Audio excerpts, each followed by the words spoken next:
pour que vous deveniez riches par sa pauvreté. Alléluia, Alléluia, Alléluia, Alléluia, Alléluia, Alléluia, Alléluia, Alléluia. Le Seigneur soit avec vous. Et avec votre esprit. Évangile de Jésus-Christ selon saint Luc. Gloire à toi, Seigneur.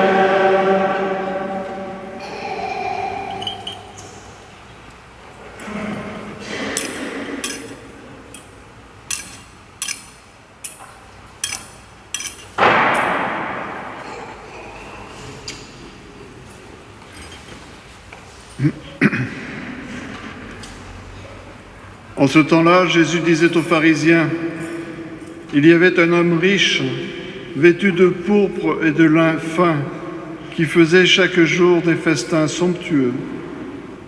Devant son portail gisait un pauvre nommé Lazare, qui était couvert d'ulcères. Il aurait bien voulu se rassasier de ceux qui tombaient de la table du riche, mais les chiens, eux, venaient lécher ses ulcères. Or, le pauvre mourut, et les anges l'emportèrent auprès d'Abraham. Le riche mourut aussi, et on l'enterra. Au séjour des morts, il était en proie à la torture. Levant les yeux, il vit Abraham de loin et Lazare tout près de lui. Alors il cria, « Père Abraham, prends pitié de moi et envoie Lazare tremper le bout de son doigt dans l'eau pour me rafraîchir la langue, car je souffre terriblement dans cette fournaise. » « Mon enfant, répondit Abraham, rappelle-toi, tu as reçu le bonheur pendant ta vie et Lazare le malheur pendant la sienne. Maintenant, lui, il trouve ici la consolation et toi la souffrance. Et en plus de tout cela, un grand abîme a été établi entre vous et nous pour que ceux qui voudraient passer vers vous ne le puissent pas et que, de là-bas non plus, on ne traverse pas vers nous. » Le riche répliqua, « Eh bien, Père, je te prie d'envoyer Lazare dans la maison de mon Père. En effet, j'ai 5 frères qui leur portent son témoignage, de peur qu'eux aussi ne viennent dans ce lieu de torture. » Abraham lui dit, « Ils ont Moïse et les prophètes, qu'ils les écoutent. » « Non, Père Abraham, dit-il, mais si quelqu'un de chez les morts vient les trouver, ils se convertiront. » Abraham répondit, « S'ils n'écoutent pas Moïse ni les prophètes, quelqu'un pourra bien ressusciter d'entre les morts, ils ne seront pas convaincus. » Acclamons la parole de Dieu. Louange à toi, Seigneur Jésus.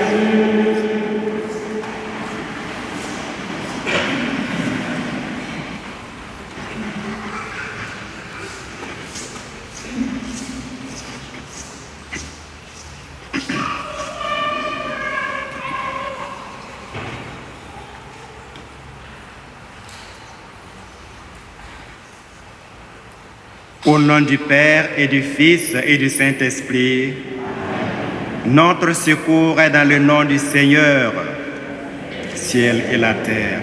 Le Seigneur soit avec vous.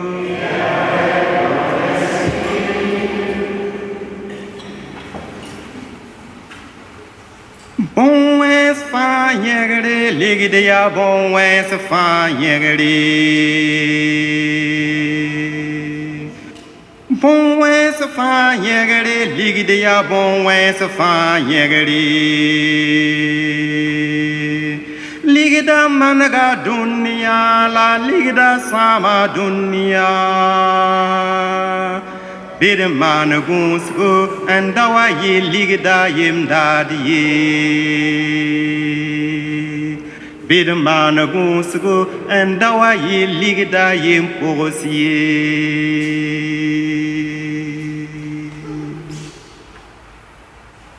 La source de tous les maux, c'est l'argent. La richesse, c'est avec l'argent qu'on construit le monde. C'est avec l'argent qu'on détruit le monde. Faites attention pour ne pas devenir des esclaves de l'argent.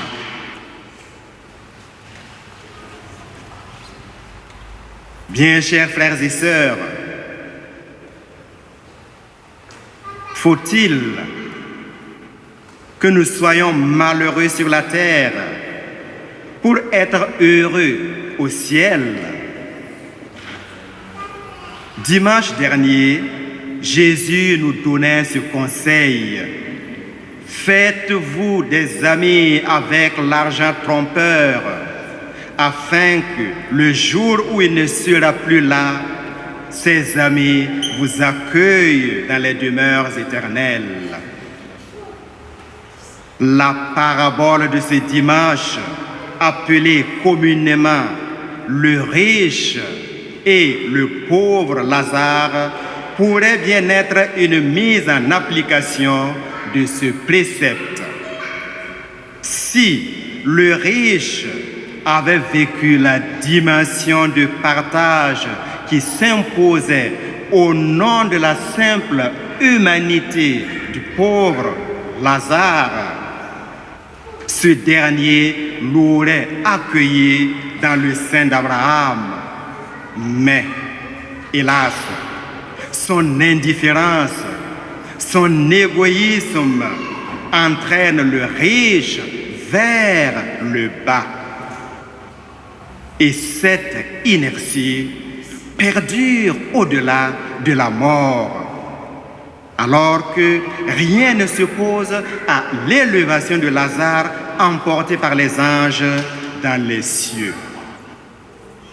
Il ne s'agit pas ici de faire l'apologie de la misère, ni de diaboliser la richesse, l'argent, mais de mettre notre condition de vie, quelle qu'elle soit, dans la perspective de notre destinée éternelle, à savoir notre participation à la vie même du Dieu d'amour. Dans l'Ancien Testament, la richesse était perçue comme un signe de bénédiction. Et Jésus n'a eu aucune parole critique concernant la richesse de l'autre Lazare. Vous savez bien qu'il y en a eu deux. L'autre Lazare, celui qu'il devait ressusciter d'entre les morts.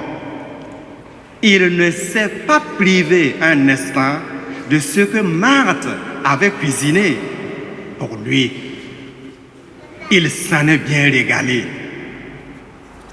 Jésus veut mettre l'accent en fait sur les dangers de la richesse que sont l'égoïsme, l'indifférence, l'injustice.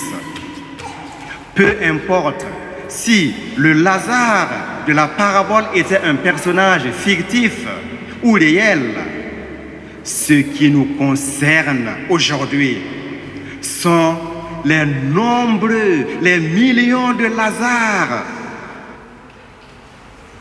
que nous ignorons tous les jours et qui attendent notre aide, notre secours.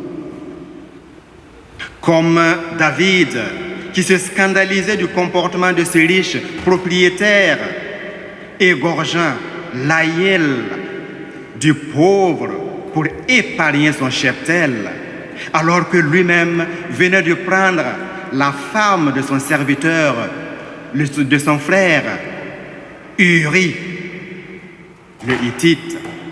Ainsi, nous aussi, nous nous faisons les accusateurs des riches de ce monde en refusant de voir que nous en faisons aussi partie. Esprit faux, enlève d'abord la poutre de ton œil, alors tu verras bien plus clair pour enlever la paille de l'œil de ton frère, de ta sœur.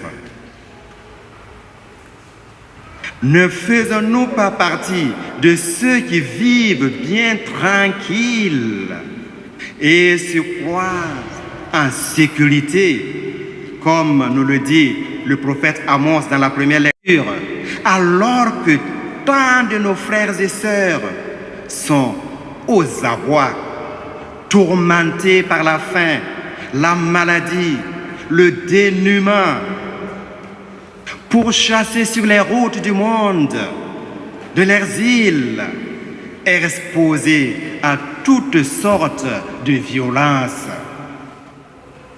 Aujourd'hui, avec l'Église entière, nous célébrons la journée du migrant. Quand nous les croisons sur nos routes, qu'est-ce que nous en faisons? Quel comportement avons-nous vis-à-vis d'eux, les migrants? Nous sommes tellement habitués au spectacle de la misère du monde que nous finissons par la regarder de loin et de très loin pour ne pas en être dérangés. Oui ou non, vrai ou faux?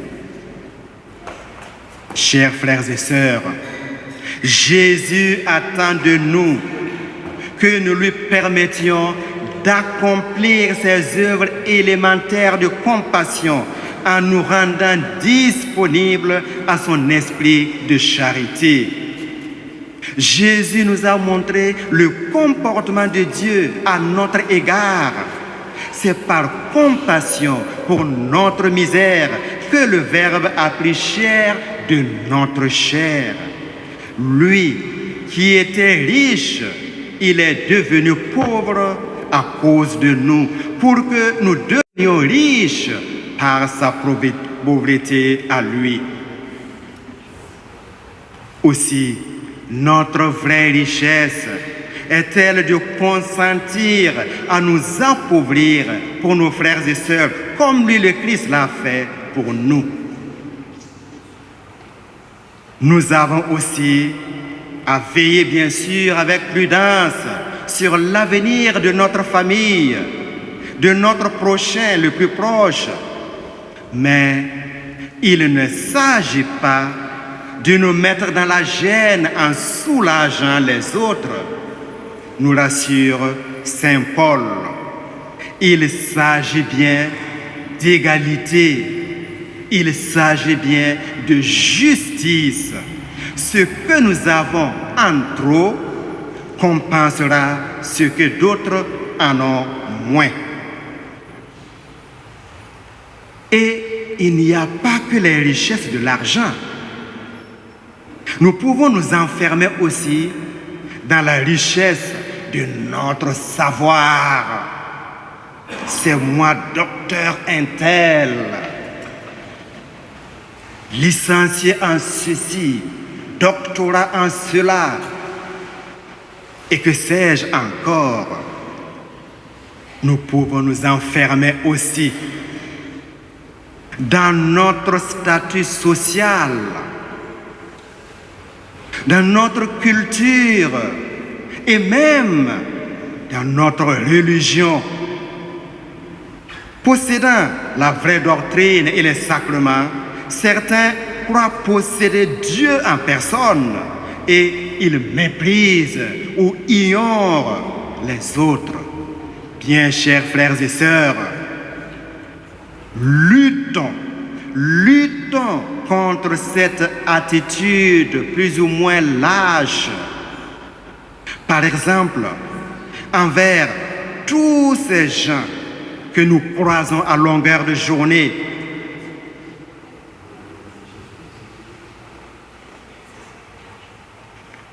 Et nous nous enfermons. Et nous nous enfermons dans l'indifférence.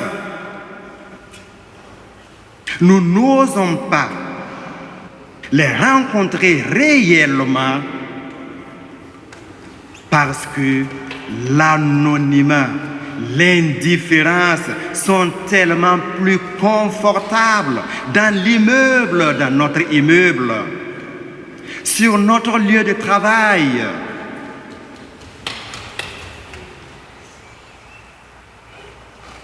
Et, pardonnez-moi, à la sortie de l'église, le dimanche, le samedi soir, la fraternité, l'amitié, la considération, la courtoisie font partie de ces grandes valeurs humaines à ne pas négliger. Toutes les richesses comportent deux risques. D'un côté, nous le savons très bien, elles ferment le cœur à Dieu. On se contente des plaisirs terrestres. Et de l'autre côté, elles ferment le cœur au prochain. On ne voit plus que soi-même. Si nous prétendons être des hommes de Dieu, il nous faut vivre dans la foi et l'amour et la justice, dans une foi vivante par la charité, car la foi qui n'agit pas, est bel et bien morte. La foi qui n'agit pas est bel et bien morte. Oui, c'est donc qu'il nous faut faire un effort pour vaincre l'inertie de notre égoïsme, notre indifférence, notre injustice. Saint Paul parle même dans la deuxième lecture d'un combat. Continue à bien te battre pour la foi et tu obtiendras la vie éternelle. Nous ne pouvons pas apporter soulagement à toutes les souffrances du monde, pas du tout. Et d'ailleurs, ce n'est pas ce que Jésus nous demande. Mais nous sommes invités à chercher activement le pauvre Lazare couché à notre porte, couvert de plaies, les plaies des maladies physiques, mais aussi des épreuves morales et spirituelles. Dieu est amour et le royaume de Dieu est communion d'amour. Puissions-nous, frères et sœurs, oser sortir de nous-mêmes, de nos isolements perfectionnistes et nous exposer aux autres, à nos frères et sœurs en humanité. Ce sera le plus beau témoignage que nous puissions rendre de notre foi en Jésus-Christ.